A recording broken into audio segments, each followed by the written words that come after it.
Now, we are a family from the Netherlands. We moved to Australia in 2011, yeah, so almost 4 years ago now. We had one older son already, Julius, and I got pregnant of little Teun. And everything was really easy, like the pregnancy was so easy. Giving birth was like in 10 minutes, so everything was pretty, yeah, good. Amazing. And then I was worried after like giving birth because he didn't cry when I gave birth to him, and I was like really focusing on that. They checked him and everything was fine, but he was a really, really quiet baby.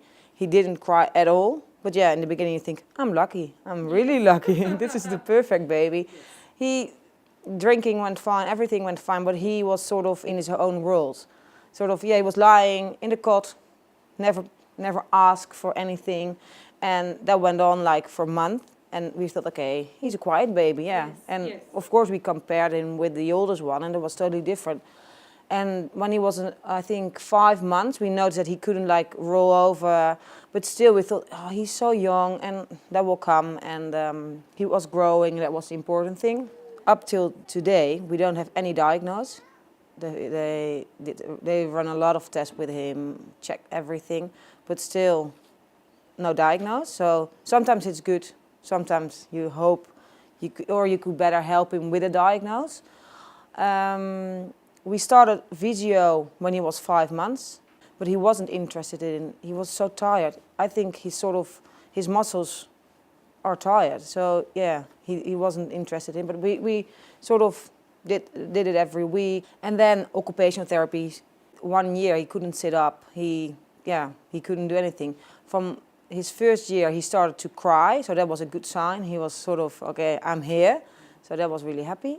It was hard for us because we are a family from another country, so we didn't have any relatives or we didn't have any contact like in the medical world. So we put him in daycare at PMH.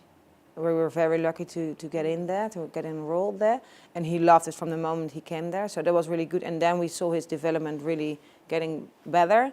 And I think from when he turned 2 till he's still 2 now, the last year he is increasingly getting better. He can't walk yet, but he will. He will definitely do that because he's asking for it all the time. He's chatting. In both languages, English and Dutch. He's making friends. He loves to go to school. So all the normal things at this age, he's delayed, but he's developing, and that's the most important thing for us. We were doing physiotherapy, occupational therapy. They said he needs to do speech. But I think you need to be able to be a child as well, and going to all these therapies with no health insurance. We didn't have a private health insurance. Cost us like such a lot of money, and we weren't sure if it really helped him the way we thought. So we said, okay, let's try something else, because you can do like for years, but if you don't see any good stuff. And then I found out about the conductive education through my physio, because he was also sort of plateauing. So like, oh, I can't help him that much anymore.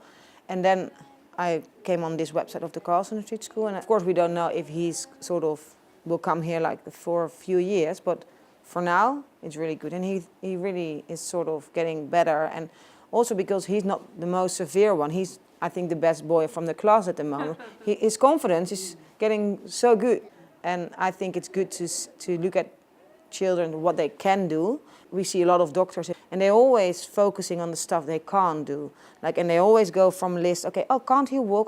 Oh, he can't kick a ball. No, I know, but maybe you have to look what he learned the last year. And of course he's behind, but please be positive. The problem is in Australia, is if you are like on a 457 visa, we're temporary here. You don't get any disability funding or stuff like that.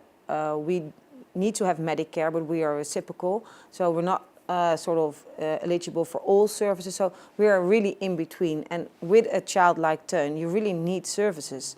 So we all have to do it like private, and that's way too expensive in this country. I said to my husband a few weeks ago, okay, if we really need to have more services for Teun, we really need to move back, because it's not affordable. A physio costs us like $100 an hour, and then they say, yeah, you have to do it like 3 times a week. yeah, it's a really long way, and sometimes it's like ups and downs, but you always have to look at your child. Don't compare it with every other child, because that's the worst thing you can do, because this is your child, and try to stimulate them as much as you can, and you always find a way to have a really happy life with him or with her, and be really positive, and find people also with maybe similar stories, because then you sort of can compare it and yeah, get help from each other, and take also time for yourself.